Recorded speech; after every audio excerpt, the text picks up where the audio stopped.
Bienvenidos nuevamente a Top Latin Minds.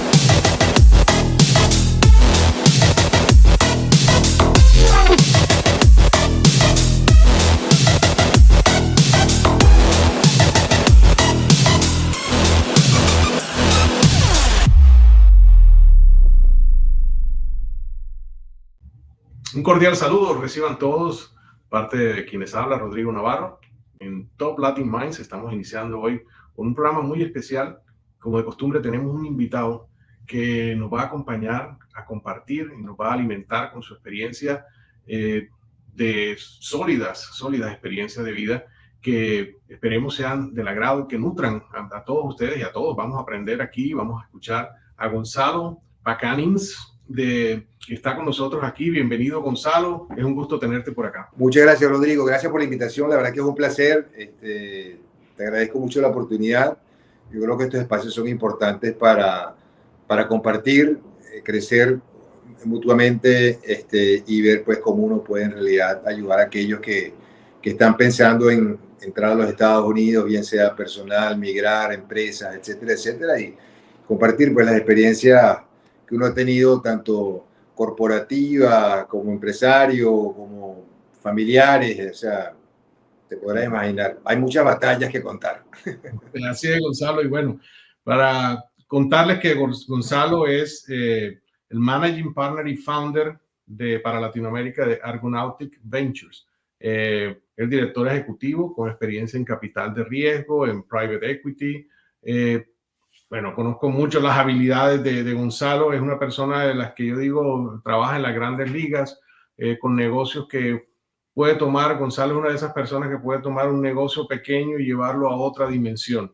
Así que es bien importante, tomen nota, porque seguramente vamos a tener mucho aprendizaje. Yo lo veo de esa manera, como esas personas que tienen ese toque de Midas, ¿no? De tomar un negocio y llevarlo a otra dimensión. Así que con mucha expectativa, Gonzalo, y bueno, me quedo corto con la presentación y el gusto y la admiración que te tengo. No, muchas gracias y gracias por las generosas palabras, ¿no? Se te agradecen siempre. Bueno, te cuento, déjame contarte un poquito más creo que a nivel personal y un poco mi journey, como se dice en los Estados Unidos, desde el punto de vista un poco personal y profesional, ¿no? Y después ahí, si quieres, vamos avanzando. Y quizás te empiezo a decir mis lecciones aprendidas o my lessons learned, así que me van a disculpar un poco el Spanglish que uno ya tiene por pasar tanto tiempo en los Estados Unidos, ¿no? A ver, nací en Venezuela, en Caracas. Mi familia ha estado toda su vida allá. Yo fui de los primeros, tanto de mis amigos como de mi familia, que decidió irse. Me fui muy temprano, me fui a los 21 años. Me casé y me vine a los Estados Unidos. Y en realidad, pues he desarrollado toda mi carrera profesional en los Estados Unidos. Me gradué de universidad, pues de college en Venezuela, soy ingeniero civil, y después hice 2 maestrías, una en finanzas puras, que fue mi primera maestría, que la hice en la Universidad de Colorado en Boulder, y después saqué posteriormente mi MBA, o Máster en Administración de Empresas, de la Universidad de Harvard. Eso lo hice en 2 tandas, ¿no? Me vine para acá casado, muy joven, muy casado a los 21, y bueno, y después tuve 2 hijos y después, como pasan las cosas en la vida, desafortunadamente pues mi esposa Julieta en su momento nos separamos porque así son las cosas que suceden, y tuve 2 hijos pues fabulosos, espectaculares y todo muy bien. Profesionalmente, básicamente yo puedo resumir mi carrera en todos estos años haciendo 4 cosas. Un poco tú las mencionaste, ¿no? Es comprar, vender empresas, reestructurarlas y crecerlas, ¿no? Eso es lo que he hecho en 30 años, más o menos, de experiencia que tengo. Eso lo he hecho en los Estados Unidos y lo he hecho en Latinoamérica, y lo he hecho también con ciertos espacios en Europa. En mi particular, a raíz no es como la época de hoy en día, ¿no?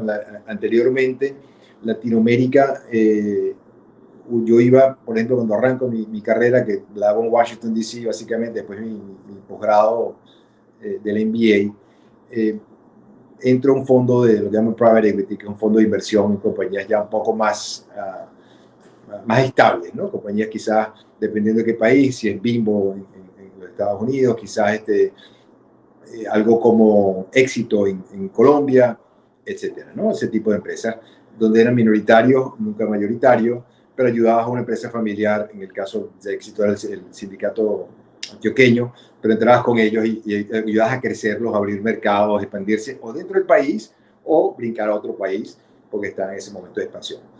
Entonces era muy oportunista en ese momento, ¿no? Y eso ha venido evolucionando. Hoy en día es mucho más dinámica, a raíz de tecnología, a raíz ya de que todo lo que tiene que ver con levantamiento de capital es mucho más accesible hoy en día como era cuando yo arranqué a poner capital en la región. Por ejemplo, cuando yo arranco, habíamos nada más que 3 fondos de private equity, no existía venture capital, eso no existía, capital de riesgo no existía, y entramos en compañías ya con un tamaño mediano, importantes dentro de los países. El ticket size era como de 10 a 20 millones de dólares. O sea que ya para meterle 10 a 20 millones de dólares y ser minoritario en una empresa, te podrás imaginar, tiene que ser una empresa de envergadura dentro de los países, ¿no? Y en Colombia nunca entré. En Colombia iba a entrar con el sindicato pequeño en varias inversiones como Éxito, Chocolates Noel, me recuerdo. Una que era Orbitel, cuando Orbitel estaba arrancando, por cierto. Y en México hice inversiones como en Banorte, que es un banco hoy en día muy conocido, quizás el banco privado más grande. Nosotros lo agarramos muy chiquito saliendo de una especie de privatización. Y eso no ha tenido esa experiencia, ¿no? Pero esto te lo comento porque el tema de inversión, de participar en una empresa, de crecer una empresa, bien sea porque la manejes tú, bien sea porque inviertes en ella, ha venido evolucionando para mejor, no para peor, para mejor en la región, ¿no? Y esa experiencia justamente, a mí, en mi caso particular, tuve la fortuna de ser como muy oportunista, ¿no? O sea, no es como hoy en día que salen estos muchachos y traen tecnología, inteligencia artificial, son data scientists, por ahí se van y son como muy específicos. En mi momento fue una época muy oportunista. Entonces, por decirte, yo hice inversiones en banca, hice inversiones en compañías de seguro, en retail, en supermercados, en compañías mineras, en compañías de petróleo. Entonces, eso me permitió a mí, a medida que yo fui creciendo, a ser bastante flexible o versátil en cómo evaluar, cómo entrar, cómo protegerme, cómo asegurarme que voy a salir, cómo agregar valor, no solo escribir un cheque, sino en realidad cómo agregar valor a las empresas, bien sea reestructurándolas dentro del país, refinanciándolas, buscando capital afuera aparte de nosotros, o sacarlas. Muchas veces el propósito era sacarlas del país y expandirse a Brasil, expandirse a los Estados Unidos, etcétera, etcétera, ¿no? Varía mucho del país donde estamos metidos y al mismo tiempo, como me dio esa versatilidad en cuanto a industrias y en cuanto a países, también me permitió porque yo sí tenía una experiencia más operativa que mucha de la gente que trabajaba conmigo. Mucha gente que trabajaba conmigo venía muy financiera. Y yo a los 23 años pude hacer mi primera reestructuración que le hice en los Estados Unidos, una compañía pequeña de agua, que a los 5 meses de una que me abrieron el espacio en la parte administrativa, la compañía estaba en quiebra, una compañía familiar, y yo tuve que sacarla, reestructurarla, y fue una época difícil, complicada, personalmente, emocionalmente. Una persona que la llevaba era una persona muy cercana a la familia, pero bueno, estaba haciendo una gestión muy mala y tuve que tomar control, ¿no?, de la empresa. Después se le vendió un grupo japonés bastante grande. Esa fue mi primera reestructuración. Entonces, como ya tenía esa experiencia, cada vez que, bien sea a través del fondo o de una multinacional que se metieron en sectores que no eran los de ellos, pero hicieron inversiones importantes, yo era como el Gonzalo, anda y el bombero, arréglala, ¿no? Y eso también me permitió un poco lo mismo, ¿no? Muy versátil. Por ejemplo, a mí me mandaron a reestructurar como 2-3 billones de dólares en activos en telecomunicaciones. Y la verdad es que cuando me mandaron, yo de casualidad sabía utilizar, en ese momento era un BlackBerry. De casualidad sabía utilizar el BlackBerry, ¿no? Pero aprendes a que si tú no tienes el conocimiento específico, lo buscas, ¿no? Y lo atraes y le das los incentivos adecuados y los recursos para que ellos puedan ejecutar lo que tú no sabes. Lo que sí aprendes, como toda la vida, es que es un proceso, ¿no? Y te haces muy diligente en cómo hacer ese proceso para que sea exitoso, puedas agregar valor, etcétera, etcétera, etcétera. por ejemplo, todo lo que tiene que ver con información desde el principio, todo lo que tiene que ver con tratar de crear short wins, o sea, ganancias en el corto plazo para animar a la gente, ¿no? Tratar de, por ejemplo, mucha gente cuando yo tenía que reestructurar y tenía que cortar costos, yo trataba de hacer los cortos hacia afuera, pelearme con la banca, pelearme con los proveedores, y trataba siempre, ese era, por ejemplo, fue mi norte, en tratar de no pegarle a los empleados, ¿no? Pero cuando ya no me quedaba más, llegaba un momento que decía, bueno, que ya ahora tengo que reducir aquí. Entonces yo venía con una decisión salomónica, decirle, señores, ya no puedo hacer más, la compañía va a salir, va a salir adelante, necesito 1 año y medio, 2 años para volverla a causar, pero ya tiene que venir ahora en la parte de empleado, porque no tengo otro donde cortar.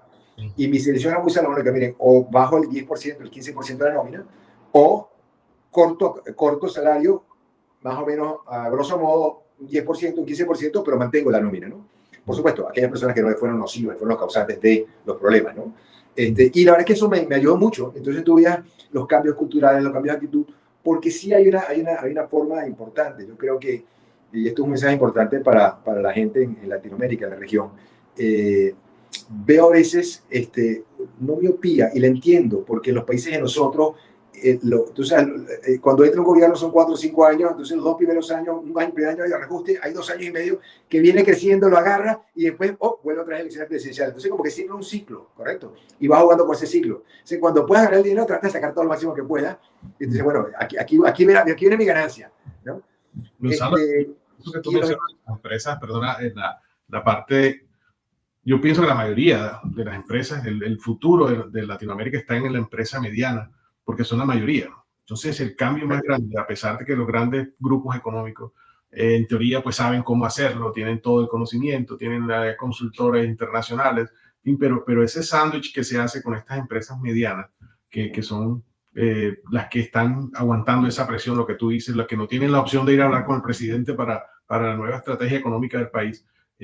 ¿Cómo las ves tú cuando hablas con ellas? Porque yo sé que tienes contactos con distintos países de Latinoamérica, desde Argentina hasta México, pero ¿cómo las ves tú? ¿Ves muchas deficiencias? ¿Qué nos falta? ¿Qué le falta a estas empresas para poder hablar de esto que tú estás hablando, de hacer un merge, de acquisitions, de comprar y vender empresas? Porque parece que hay un desconocimiento, esa es mi impresión. ¿Dónde podemos ayudar ahí? Pero Sí. fíjate que es un punto interesante, ¿no? Y gracias a Dios, a medida que el capital se ha hecho un poquito más accesible a la región, es más fácil, o sea, viene bajando, por ejemplo, el ticket size, ¿no? O sea, en el sentido de que cuando yo arranqué eran las compañías grandes, pero sí hay una deficiencia mucho más importante, como bien dices tú, en la pequeña y mediana empresa o la que está a punto de brincar.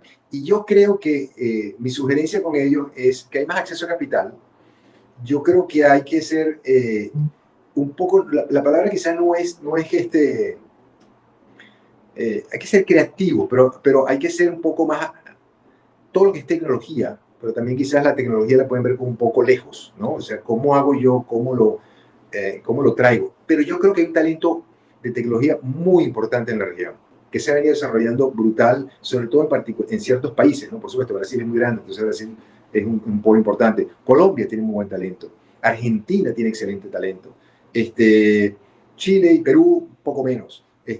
Yo soy venezolano, hay buen talento venezolano, pero todos se han ido. En México hay buen talento. Y yo creo que lo que hay que hacer es un poco abusado, ¿no?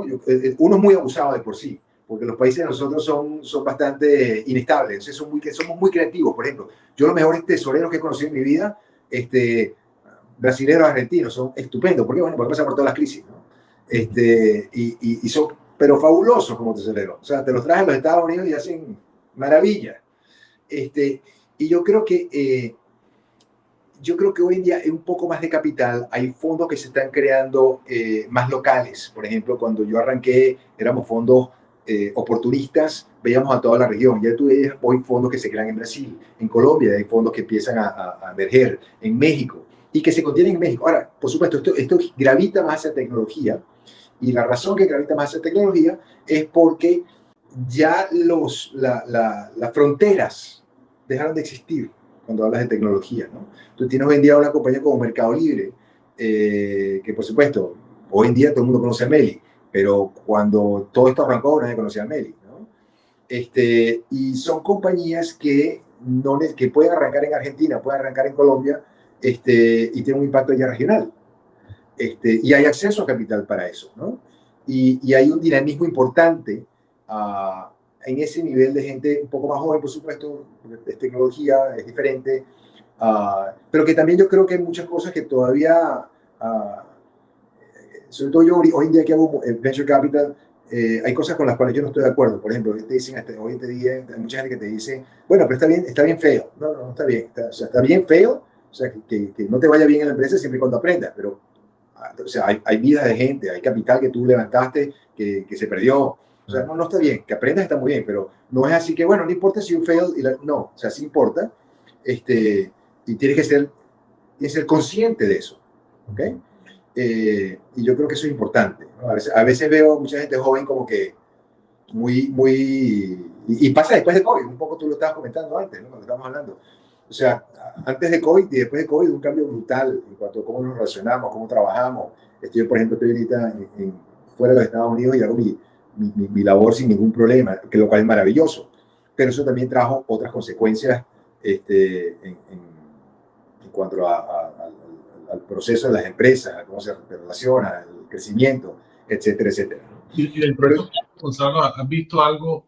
Algo a mí me preocupa y soy abanderado también de la parte del mindset, hasta dónde nosotros tenemos esa mentalidad que se necesita. Y lo voy a citar con un ejemplo.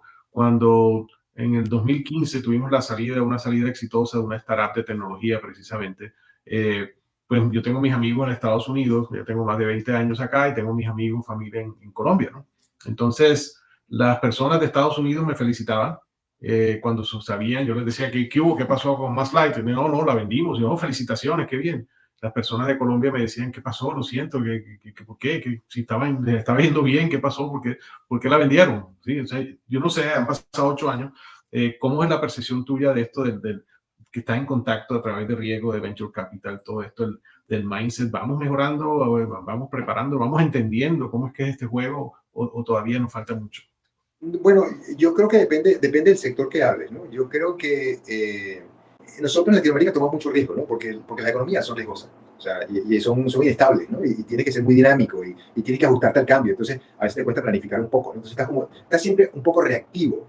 Mientras que cuando estamos en los Estados Unidos, aunque por supuesto que hay una cierta inestabilidad en los mercados, que si hay una recesión, que si no hay una recesión, que si las tasas, etcétera, etcétera, pero puedes planificar mejor, ¿no? Y la forma en que se gerencia en los Estados Unidos es diferente a como se gerencia en Latinoamérica. Yo, por ejemplo, yo tengo un problema importante con incentivo.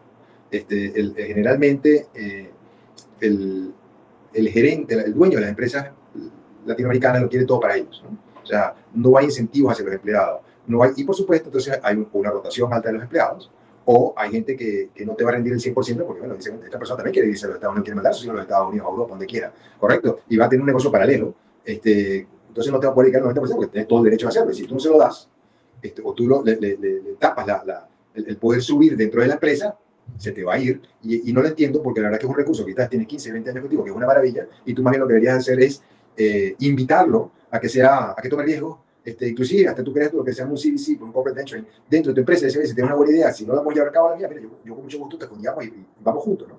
Y en los Estados Unidos es totalmente diferente. En los Estados Unidos más bien eso es lo que tú quieres, ¿no? Entonces yo creo que ese poco de cambio de mindset. Y creo que un poco también lo que te pasó en el 2015, que dicen, oye, pero qué lástima que te saliste, ¿no? Es porque la gente ve las empresas como, y lo cual es bueno, porque tiene mucho orgullo, ¿no? Y me recuerdo mucho, me costaba al principio, cuando tenía que entrar a estas empresas familiares, tú entrabas a la empresa, la veías, la valorabas, y valía por tu 100, ¿no? Y el señor que la fundó, que la creó, pensaba que valía 1000. Correcto, bueno, porque tiene razón, le metió 20, 50 años, viene la familia y qué sé yo, y hay un valor emocional al respecto, ¿no? Y te la venden y tú ves el entusiasmo y el cariño, pero bota tanto de caja y no vale más que esto, ¿no? Y siempre era una conversación difícil, esa simetría de valoración, el traerla más hacia la racionalidad, de manera que pudieras hacer el negocio. Y el otro problema importante era la gerencia, ¿no? Que muchas veces era la familia.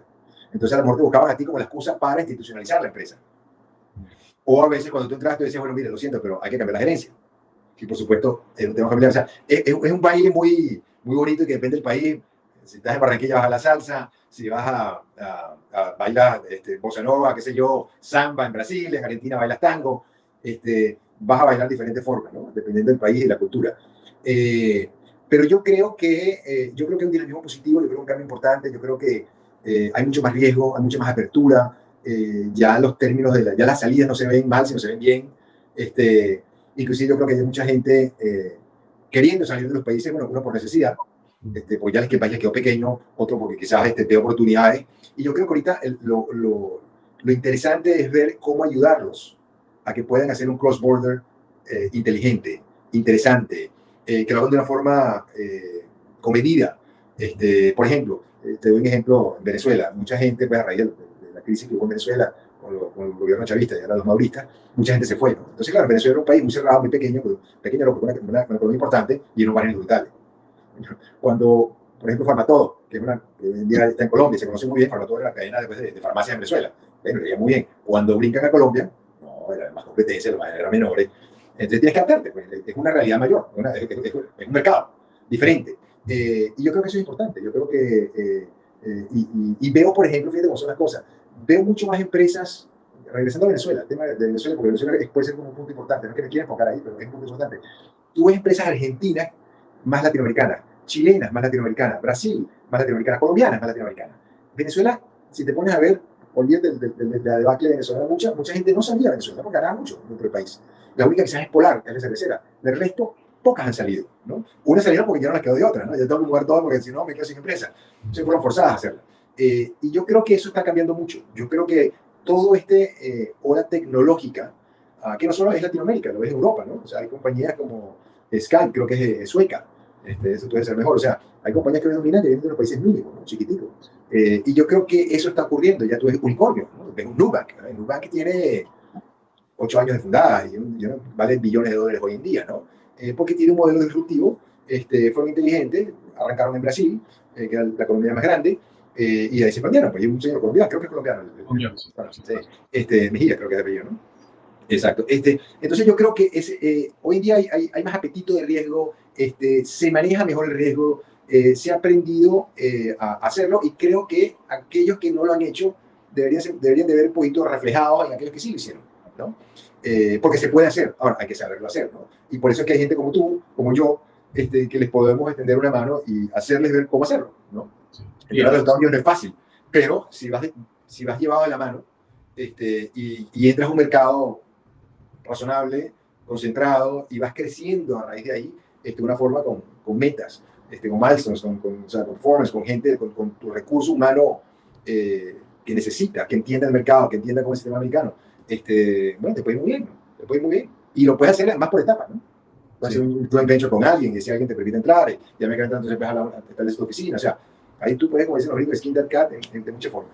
Y Gonzalo, en tu experiencia, porque no quisiera perder la oportunidad, dejar pasar la oportunidad de que nos contaras sobre el proceso de selección desde tu punto de vista, de tu sombrero de inversionista y de representante o funcionario de una venture capital, y tú mismo como inversionista. ¿Cuáles son esos factores decisivos? Cuéntanos un poco, porque ahí pienso que hay un vacío también, o falta de experiencia, porque tú lo has dicho muy claro. Cuando ya llega el primer unicornio, viene el segundo y viene el tercero, ¿no? Es como aquella historia tradicional del atletismo, ¿no? Mientras no llegue el primero y no corra la milla en menos de tantos segundos, en tantos minutos, entonces nadie piensan que se llegó al tope. Pero cuando el primero rompe ese récord, vienen 20 más detrás, ¿no? Entonces, eso que es importante, la bandera que llevan estos unicornios. Pero ¿qué nos faltan en tu experiencia cuando llegan estas empresas donde ti, estos proyectos? ¿Cuáles son esos factores determinantes? ¿Qué es lo que ustedes ven? ¿Qué es lo que tú ves para que tome la decisión de invertir o de ser parte de tu empresa, de tu venture capital? Sí, fíjate, déjame definirte eso un poco como en los horizontes de inversión, ¿no? El capital de riesgo, ¿no? Un fondo de capital de riesgo generalmente anda entre lo que llaman el presemilla y la ronda B, más o menos, ¿no? Eso es cuando tú pones a alguien que tiene una idea, y generalmente se financia con los amigos, o ellos ponen el dinero, etcétera, etcétera. Y después viene, Rodrigo, la etapa de la capital semilla y la ronda A, y después ronda B, C, D, E, ¿no? El ronda de capital el capital de riesgo está entre pre-seed y ronda B, más o menos, ¿no? Y ronda B hacia arriba es más, juegas del lado de private equity, que es un poco ya las compañías ya están mucho más estables, ya sabes hacia dónde van, los riesgos son menores, el norte está más definido, ya tiene volumen importante de ventas, ya tiene una empresa con más cuerpo, o sea, es una empresa más robusta, más vigorosa. Te vas decidiendo por estado financiero más que por No, bueno, no depende de tu estrategia de inversión. Entonces, por ejemplo, en el caso de nosotros de Venture Capital, yo invierto en semilla y en ronda A.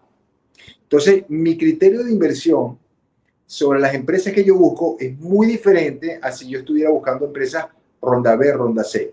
Porque ronda B, ronda C, quizás lo que estoy buscando es la voy a adquirir para como una plataforma para hacer una consolidación dentro de esa, por ejemplo, compro un banco en Colombia y ese banco hago un roll-up de bancos por toda la región. Pone tú que eso fue en un momento lo que se quiso hacer. O hago como Nubank. Entro con Nubank, creo una Nubank y después le empiezo a comprar otras compañías, pequeñas adquisiciones para ir creciendo, no tanto orgánico, sino por entrar por países, ¿no? Hay una forma diferente. Cuando tú estás en la capital semilla y ronda A, tus criterios de inversión son diferentes. Entonces, por ejemplo, ¿qué me interesa mucho? Me interesa mucho, claro, el modelo, yo invierto en ciertos sectores en particular. O sea, yo, por ejemplo, invierto en inteligencia artificial, invierto en lo que llaman tecnología de construcción, invierto en lo que llaman tecnología de biotech, pues, biotecnología, perdón. Ahí es donde más que todo nos estamos enfocando muy fuerte. Entonces yo invierto dentro de ese sector. Yo no invierto si me traes una compañía que hace ERPs o CRMs o algo que tenga que ver con eso, no, yo no invierto, o sea, yo no toco esas inversiones. Entonces, una es que tiene que venir dentro del sector que yo tengo mi expertise, que yo puedo agregar valor, que otros no pueden agregar valor. Bien sea por el cheque es un commodity al final del día, ¿no? Yo creo que ya que te pongan un dinero, yo creo que es muy importante para aquella persona que está buscando capital, es de quién van a agarrar el capital y por qué van a agarrar ese capital en particular, ¿no? Y todo va a depender mucho de dónde estés en todo ese viaje tuyo llevando una empresa hacia adelante, ¿no? Entonces, en mi caso, uno es el sector. Otro que es muy importante es el mercado tiene que ser muy grande y tiene que ser una compañía que por lo menos para yo ponerle dinero a un nivel de riesgo tan alto que es al principio, tiene que ser una compañía que yo creo que va a poder llegar a por lo menos mucho más arriba de 100 millones de dólares en ventas. ¿Ok? En un periodo de 5 o 7 años. Mínimo 100 millones de dólares en ventas. Que en Latinoamérica es bastante. O sea, se dice poco, pero es bastante, ¿no? Aparte de eso, tú inviertes mucho en el equipo, ¿no? Yo creo que porque al final del día, cuando estás invirtiendo tan temprano, tú sabes perfectamente que los números que te van a dar es un indicativo de hacia dónde va la empresa, pero te hace ver si ellos tienen una buena razonamiento de qué es lo que va a pasar en el futuro, aunque sabes que no va a pasar lo que ellos están planeando, pero que por lo menos su forma de pensar y su estrategia es adecuada basado dentro de esa industria, de ese modelo de negocios y que van a estar, que los ratios hacia el futuro, por ejemplo, el costo de adquisición del cliente, el churn, los expansion revenues, el average ticket, etcétera, etcétera, etcétera, rule of 40, va a ir en 3 a 5 años, va a estar hitting the targets, ¿no? Eso sí es importante. Sobre todo que vengan de ellos y, por supuesto, lo tienen que defender de una forma inteligente. Entonces, te diría un poco es el tamaño del mercado, el equipo, quién más está en ese juego, o sea, su competencia, y cuál es la capacidad de agarrar tracción, ¿no? O sea, qué tan rápido va a ser scale. Y eso tiene mucho que ver con definir muy bien quién es tu cliente. Yo creo que tú necesitas mucho enfoque al principio, porque tú te quieres comer el mundo, ¿correcto? Pero el mundo se puede comer y te puedes indigestar, ¿no? Si sales a comer y comes demasiado rápido. Entonces yo creo que enfoque es muy importante, definir muy bien quién es tu cliente, asegurarte de que hay los americanos dicen un market pain importante, o sea, de que hay una gran necesidad y un sentido de urgencia por ese producto. ¿Okay? Porque eso de crear un producto, que claro que sí, o sea, hay productos que hoy en día nos parecen normales, ¿correcto? Pero en su momento tú no había esa necesidad, como por ejemplo cuando sacaron Zoom, Skype, por ejemplo. sea, fabuloso que pueda hacer eso, pero, oye, Skype durante COVID era natural, como telemedicina, ¿verdad? O sea, yo me recuerdo, yo quería meter un producto de telemedicina en su momento, pero no agarraba mucha atracción, porque no, el doctor decía, yo es que prefiero ver al paciente, y el paciente yo prefiero ver al doctor, y que me vea el doctor. Bueno, es que te puedes agarrar 2 horas para ir y venir en la Ciudad de México, y decían, bueno, no me importa, pero voy al doctor, y que me toque. Bueno, después de COVID, telemedicina es una maravilla, ya todo el mundo entendió, igualito como, por ejemplo, educación, ¿no? Como, por ejemplo, tú y yo poder estar haciendo lo que estamos haciendo, yo hacer un negocio de ir a reunirme con una gente, empezar arrancando haciéndolo Zoom, antes era impensable, antes era face to face, tenías que ir a hablar, que te vieran, que te conocieran, salir a comer, salir a almorzar, era mucho más, y hoy en día, bueno, afortunadamente, para el beneficio de todos, se puede hacer de esta forma hasta un cierto punto, ¿no? Porque sí, siempre yo creo que el face to face y el tocar a la otra gente y verlos a los ojos, yo creo que es lo que cierra el deal, ¿no? Pero regresando un poco, yo te diría el tamaño del mercado, quién es el cliente, el equipo con que lo vas a llevar a cabo, por supuesto el modelo de negocio, esto va a ir cambiando de todas maneras, o sea, yo creo que es importante, y que sepan, cuando hablamos del equipo, es que hay unas dinámicas importantes, hay 2 dinámicas y esto tiene que ver un poco con mi reestructuración, mi experiencia en la reestructuración. 2 cosas que yo me fijo mucho en una empresa, sobre todo cuando es pequeña, ¿no? Cuando está arrancando. Una es el grado de compromiso que tienen los que van a ejecutar. Otro es el porcentaje que tienen ellos y que van a tener a futuro en la empresa. Ya te voy a explicar un poco el porqué de eso. Y el tercero es el saber el rol de ellos dentro de la empresa para evitar problemas. Entonces, ¿por qué el grado de compromiso? Vamos a hablar, te digo, compromiso, el cap table, el porcentaje accionario y cómo varía ese porcentaje accionario y su rol dentro de la empresa hacia el futuro.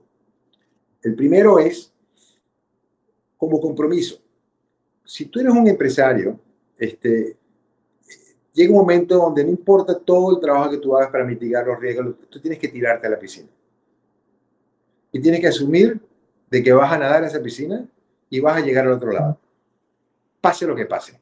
Y tienes que tener pasión por eso. Porque lo que te va a pasar es exactamente lo que menos te imaginaste que te iba a pasar a medida que vas creciendo. Y eso tú lo has vivido, yo lo he vivido, y toda persona que ha sacado una empresa hacia adelante y ha sido exitosa, tienes que tirarte y tienes que tener un compromiso y una pasión por lo que estás haciendo brutal. Eso es uno. La otra es cuánto tiene cada quien y por qué. Porque el valor agregado de las personas va a variar a medida que pase el tiempo. Por ejemplo, la gente de tecnología agrega mucho valor al principio. Pero una vez que tienes el producto y lo sigues mejorando, sigue teniendo valor. Pero la parte de ventas es lo que te va a permitir a ti en realidad a escalar.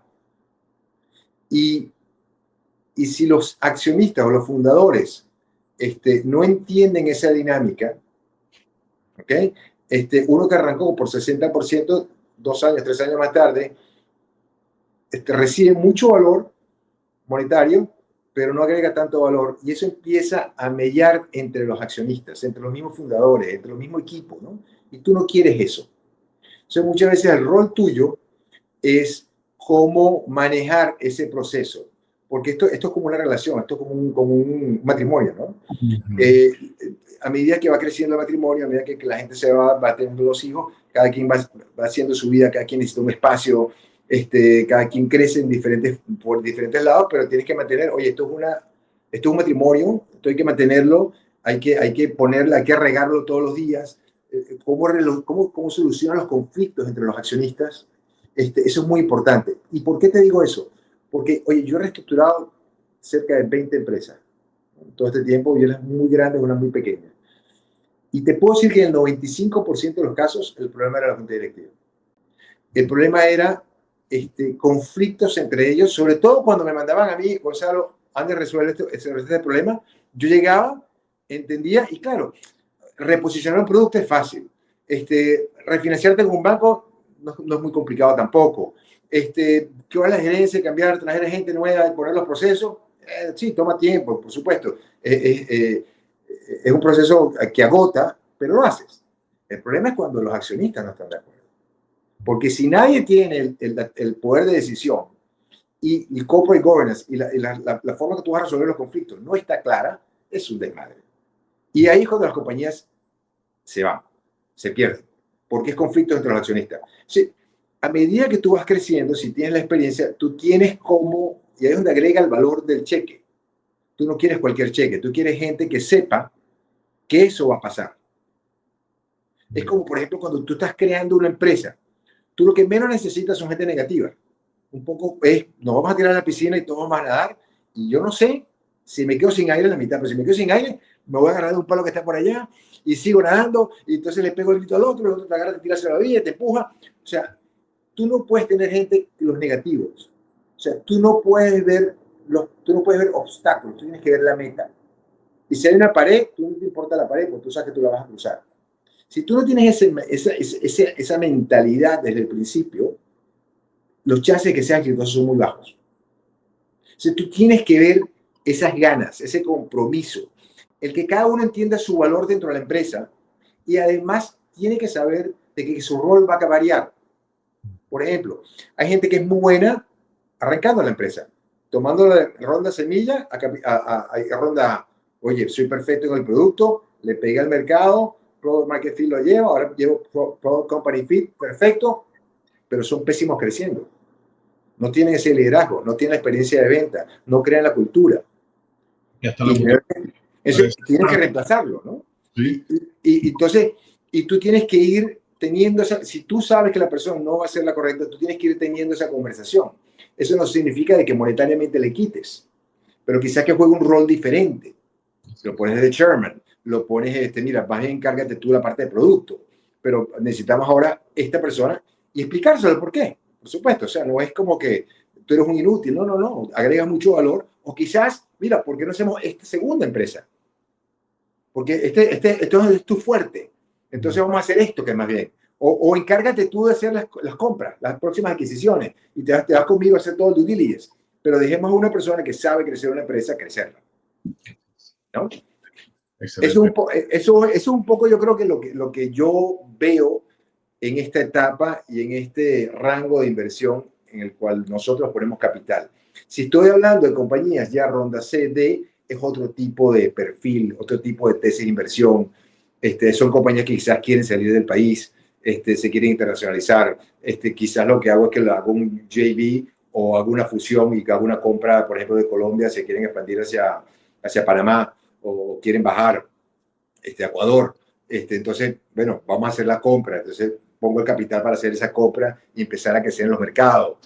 O quieren venir a los Estados Unidos. Entonces, bueno, mira, quizás una forma es, vamos a comprarnos alguna cosa pequeña en Miami, que ya tiene un mercadito, que tiene una gerencia, que es complementario a tus productos, y con eso ponemos ese budget y empezamos a crecer a partir de ahí. ¿Entiendes? O sea, ya es otro tipo de inversión, de gerencia que estoy buscando, de salida, de que voy a buscar, etcétera, etcétera. O sea, me varía un poco. No. Quizás una respuesta un poco larga, pero... No, excelente. Cubriste todo los distintos aspectos y de verdad que, como tú lo dices, es totalmente distinto invertir en una idea. Yo creo que esos tiempos se han acabado también de invertir en los PowerPoint, decíamos nosotros, de una idea en una servilleta ya se giraba un cheque. Hoy en día estás pidiendo números y esto que tú mencionabas también, la idea de todos estos indicadores, KPIs y todos estos indicadores del negocio. Entonces es importante tener lo que has aclarado. Mencionaste un par de veces la parte de inteligencia artificial. Sí. ¿Cómo es ese futuro, no solamente en los negocios, la humanidad inclusive? ¿Cómo estás percibiendo eso y cómo lo estás viviendo, Gonzalo? Mira, yo creo que es un tema muy álgido, ¿no? Es un tema bastante, yo creo que es ya de por sí muy controversial, pero yo creo que va a seguir aumentando, ¿no? Porque, a ver, nosotros tenemos el fondo, tenemos 130 empresas en el portafolio el 80% de ellas utilizan inteligencia artificial. Nosotros empezamos a entrar en inteligencia artificial desde el año 2017. ¿Okay? Y invertimos tanto en infraestructura como por sector, ¿no? O sea, por ejemplo, la aplicación de inteligencia artificial en el sector financiero, en el análisis de data unstructured para mejorar los riesgos crediticios, por decirte, ¿no? Y yo lo veo, es fascinante, viene con mucho, va a agregar muchísimo valor hacia futuro. Yo soy de los que creo que las tecnologías hay que embrace, pero es que esta es diferente. Yo creo que como el Internet cambió al mundo, y cuando salió no sabíamos en realidad qué tan profundo iba a ser el cambio. Yo creo que inteligencia artificial va a cambiar el mundo también, ¿no? Y esto puede tomar diferentes ramificaciones, ¿no? Y va a tener, yo creo que va a traer unos displacements, no sé cómo decirlo sí, desplazamiento, sí, que va. Desplazamiento grave. Por ejemplo, yo creo que hay profesiones, o buena parte de las profesiones que van a dejar de existir. Pues, por ejemplo, yo creo que todo lo que son los abogados, no sé si un litigio, me supongo que un litigio sí, pero oye, por ejemplo, en los Estados Unidos es common law, se basa en jurisprudencia. O sea, entonces un señor se puede acordar, un muy buen abogado te puedes acordar, bueno, el caso que pasó en el año 63, ¿qué hizo tal cosa? Bueno, si lo tiene inteligencia artificial, lo pones y te va a decir exactamente, perfectamente qué es lo que es. Entonces, yo creo que va a haber mucho trabajo, yo creo que los contadores, la parte impositiva, o sea, yo creo que va a haber mucho displacement de eso. Creo que todo el tema de salud mental se va a incrementar muy fuerte, porque creo que hay mucha ansiedad, y mucha ansiedad en la gente joven, ¿no? Si te pones a ver hoy en día, yo creo que la figura de educación, inclusive, o sea, si tú te pones a pensar, que a ti y a mí nos pasaba cuando estábamos pequeños, que estaban las calculadoras, ¿no? Las HP, me recuerdo, ¿no? Las HP y las Texas Instruments, que eran las clásicas que utilizábamos. Bueno, en mi colegio estaban prohibidas, ¿no? Y yo estaba de acuerdo que estuvieran prohibidas. ¿Por qué? Porque las cosas básicas como poder ir a un automercado, comprar una cosa, oye, voy a comprar en el automercado, el periódico, entonces te doy 100, ¿cuánto me dan de cambio? Compro unos tacos en la calle. Esa matemática básica rudimentaria. Bueno, hay mucha gente que no la tiene. ¿Por qué? Porque, por ejemplo, mis hijos utilizaban en los Estados Unidos, utilizaban sus calculadoras. Para mí era impensable. Entonces, mi agilidad matemática era 20 veces mejor que la de ellos para el day to day. Y creo que lo que va a pasar con la inteligencia artificial es que se va a tercerizar cosas que antes no tercerizaban. Por ejemplo, mandar un correo electrónico. Oye, me pasó el otro día, te pongo un ejemplo buenísimo. Yo tengo un equipo de béisbol. Yo sigo jugando béisbol y soy el manager del equipo.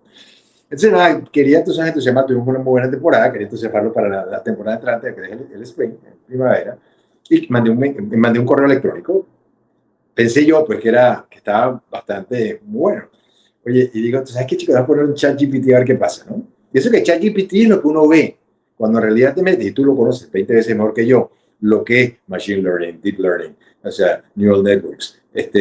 LLM es un pedazo de eso, ¿no? Pero lo más visible es eso. Bueno, yo me recuerdo, lo puse en ChatGPT y salió aquel email y dije, eso es una maravilla. O sea, yo me sentía Shakespeare aquí, me sentía Bill Clinton, Obama, lo que tú quieras, y todo el mundo me felicitó, además por el, oye, pero qué buen correo, qué buen email. Decía, bueno, maravilloso. Pero yo veo que es grave porque se va a empezar a tercerizar cosas que no se deberían de tercerizar, ¿no? La creatividad se va a perder. Lo cual no significa que sea mejor o bueno, sí, pero creo que hay que tener cuidado con eso, ¿no? Creo que va a haber muchos beneficios, creo que va a haber beneficios importantes en todo lo que tiene que ver con medicina, todo lo que tiene que ver con biotecnología, todo lo que tiene que ver con procesos. Bueno, muchas compañías en las que nosotros invertimos, nos está yendo maravilloso, pero una compañía que antes tomaba, yo reducí el 70% de la gente que se necesitaba con esta compañía, con esto. Reducí un proceso que tomaba 45 minutos, ahora lo hago en 3 minutos. El éxito era 91%, ahora yo tengo 99%. Pero oye, 2/3 de las personas se fueron. Y si me das un año más, va a quedar el 10%. Claro. Así que pasa con esa gente. Entonces yo sí creo que hay una dinámica importante a nivel mundial, que también el problema que veo es que no la puedes regular. ¿Quién la va a regular? ¿El Banco Mundial?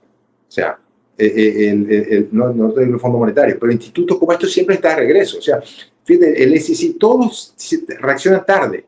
Y esto es una tecnología que va avanzando día a día que muy poca gente la entiende. Entonces, si no es regulada por la gente que está al frente de eso, que sabe en realidad lo que está pasando, además, ¿cómo la regulas cuando tienes geopolíticamente intereses diferentes? Una China que los Estados Unidos, que Irán, por ejemplo, ¿no? Yo me recuerdo, para darte un punto que me pareció muy interesante, me recuerdo un señor, un senador, no me recuerdo de dónde era, creo que era de Ohio, una cosa de esa, un señor ya mayor, bastante mayor, aprobando, creo que era la persona del EPA que estaba pidiendo hacer inversiones por los últimos 30 años o 40 años de 30 trillones de dólares dentro de los Estados Unidos para mejorar toda la parte ambiental, climática, etcétera, etcétera. Lo cual yo a mí me parece que yo estoy de acuerdo con, yo creo que hay un cambio climático, lo que tú quieras, pero al final del día el tipo hace una pregunta muy sensata. Le dice, bueno, ¿qué señor? Yo le apruebo los 30 millones de dólares, trillones de dólares. ¿Y en cuánto bajamos la temperatura? Bueno, en 0.5%, o un grado, o 0.5 grados.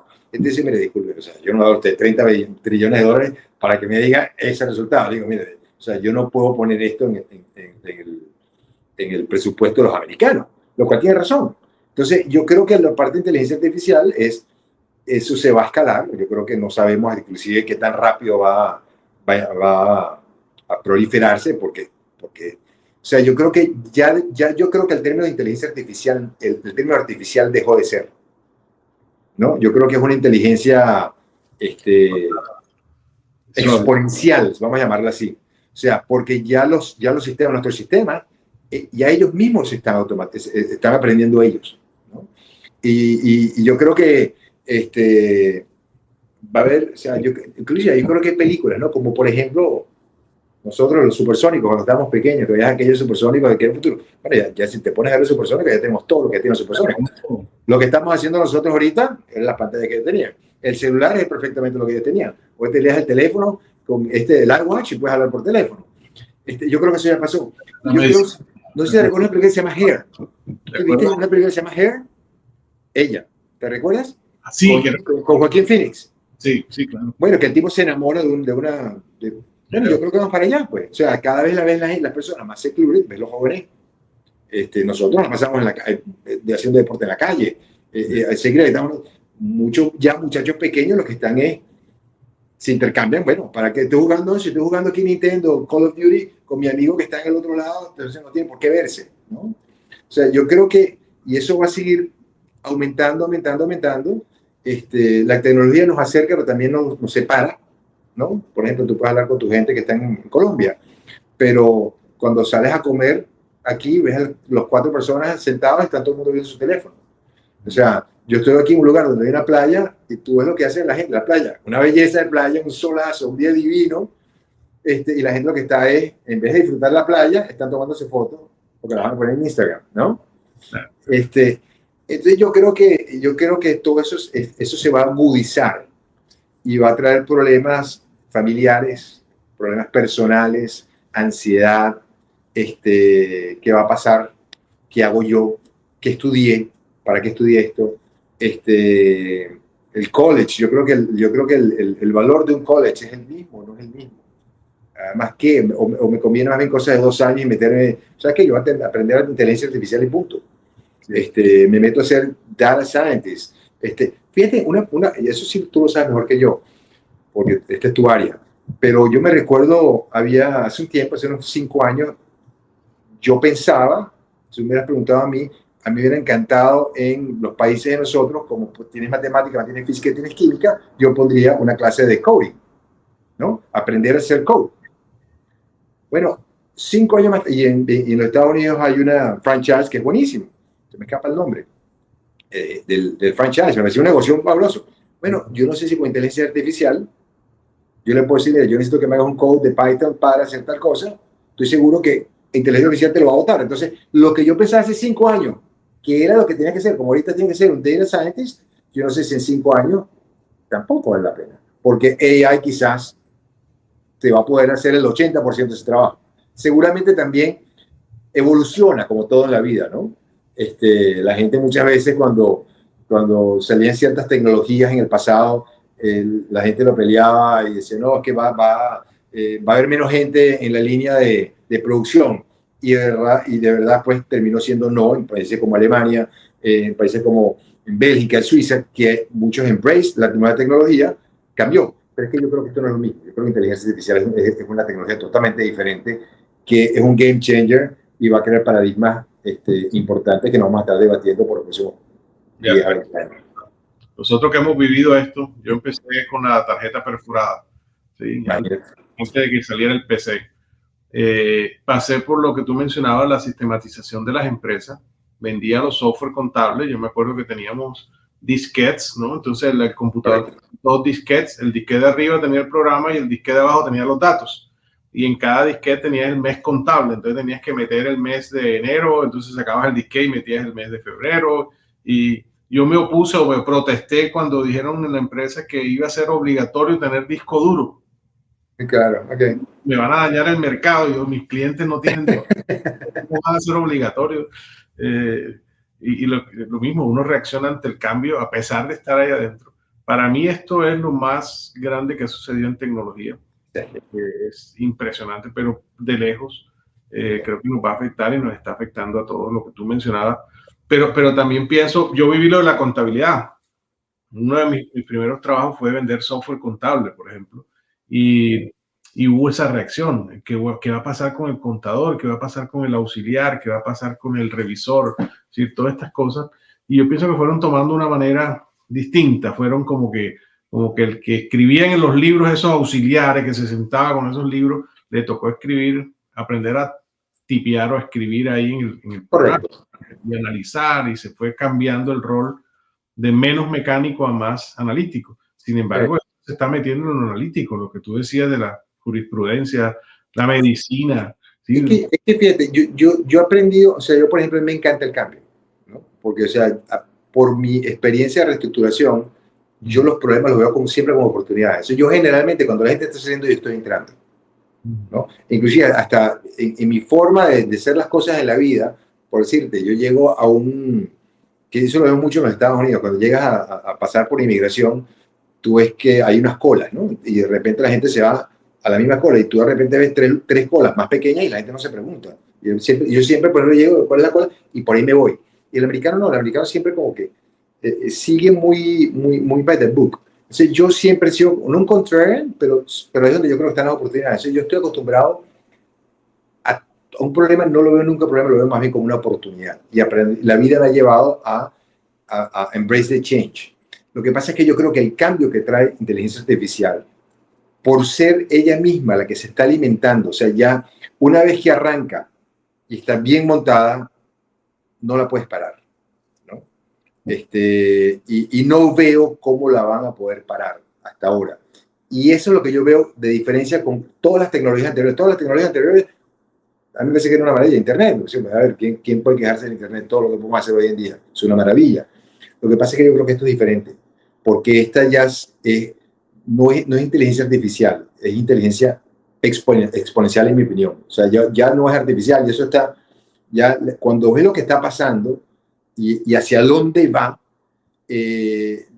nosotros no vamos a tener el control sobre eso, desafortunadamente. Y ahí es donde yo veo que ese es el riesgo, o sea, que ya no es la típica tecnología del pasado que mejoró. Bueno, la evidencia es bárbara en todo sentido con respecto a tecnología. O sea, yo el primero que estoy metido en eso, pero creo que la inteligencia artificial es diferente. El impacto que va a tener va a ser diferente a todo lo que hemos vivido en el pasado.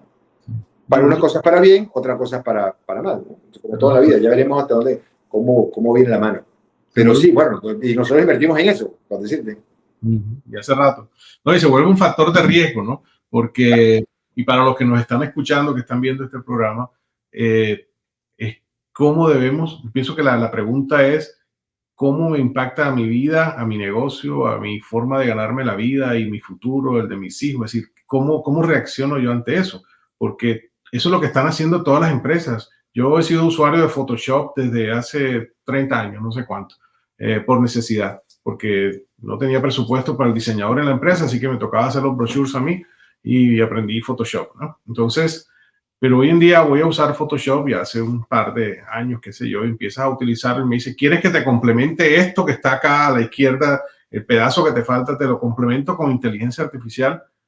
¿Quieres que te ayude? Si quieres, dime el texto y yo te construyo la imagen. Si quieres, yo puedo imaginarme qué vas a poner acá. Además, te puedo dar una sugerencia. Parece que estás hablando de soccer, así que te puedo poner aquí unos balones de fútbol y me das 10 opciones de cómo hacerlo. O sea, ya esto es exponencial. Yo le diría que vamos a cambiar el nombre. Yo también pienso lo mismo, porque eso de inteligencia artificial, eso es muy viejo, entre otras cosas. Es. Es un concepto.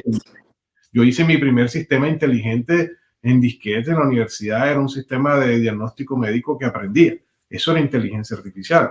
Correcto. Y es una cosa exponencial, como tú lo llamas. Yo le digo que vamos a la inteligencia, por lo que he visto anteriormente, lo vamos a llamar inteligencia aumentada, por ejemplo, ¿cierto? Como empezamos la realidad virtual y ya después ya no era virtual, esto era aumentando la realidad. Así que yo pienso que vamos a aumentar la inteligencia en en el estado que estamos, ¿cierto? En una dimensión exponencial, como tú lo dices. Y el paradigma es que ella misma se está alimentando. Y no lo vas a poder parar. O sea, si no sé cómo lo puedes parar, por lo que entiendo, ¿no? Yo no tengo el detalle técnico tan avanzado. Pero, bueno, y si sigue, o sea, además nos va a ganar a nosotros, ¿no? O sea, están las noticias ya, hay muchas personas, muchas cabezas juntándose en Europa, que es donde empiezan todas estas regulaciones primero, a ver cómo se puede controlar y cómo se regula esto, qué es lo que se puede hacer. Ya empezó a impactar a las universidades.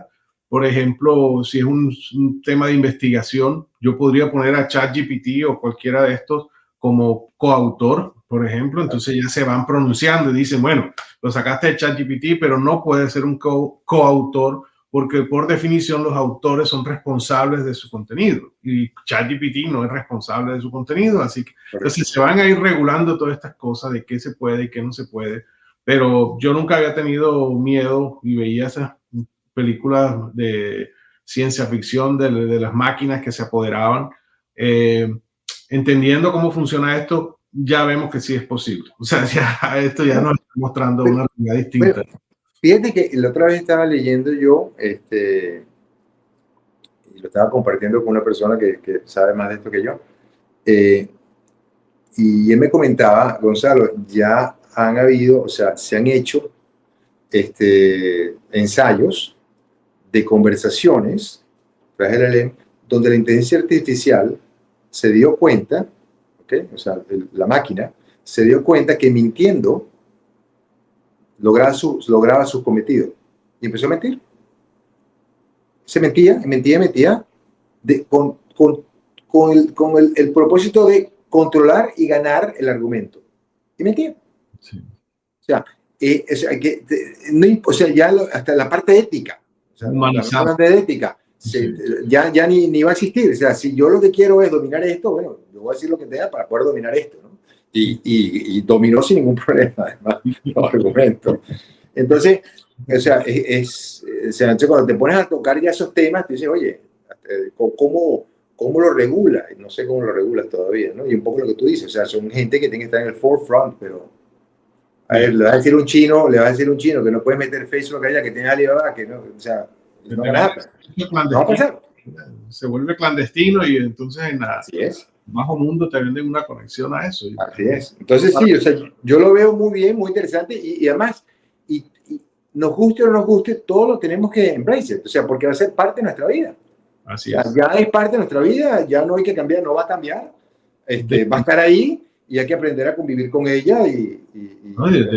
Desde el email al equipo de béisbol, y yo lo he hecho, y sobre consultas médicas, que es peligroso, pero al mismo tiempo tuve la experiencia de, después de 2-3 semanas de consultas médicas, exámenes, preguntarle a ChatGPT qué opinaba y un par de conversaciones, y me resumió lo que me había sucedido en 3 semanas.